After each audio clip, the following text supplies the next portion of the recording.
Comme vous venez de le dire, cher Alain, nous venons de recevoir une dépêche de Boris Ravignon, maire de Charleville-Mézières, président de l'Aigle Sedan, Charleville-Mézières, qui annonce d'une rencontre à Paris avec les services concernés pour le maintien du 3e régiment à Charleville-Mézières.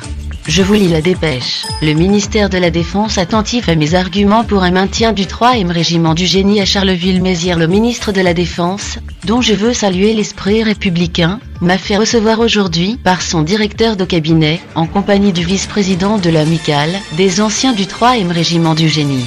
Au cours d'un entretien très constructif, j'ai fait valoir mes arguments visant à écarter toute mesure de fermeture ou de déplacement du 3, auquel tant de nos concitoyens sont attachés.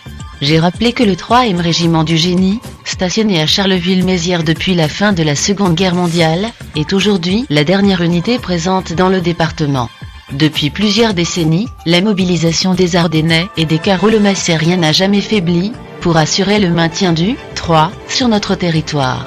À titre personnel, je n'ai jamais cessé de me battre pour convaincre, au plus haut niveau du gouvernement de la France, de la nécessité de maintenir ce régiment emblématique à Charleville-Mézières. Après avoir obtenu de l'ancien président de la République, Nicolas Sarkozy, qu'il revienne en 2009 sur la décision de fermeture de cette unité, après avoir rassemblé plus de 7000 signatures en 3 jours pour une pétition de soutien au 3e ERG au cours de l'été 2013, j'ai écrit dernièrement, début juin 2014, au ministre de la Défense pour l'interroger sur le devenir de notre régiment.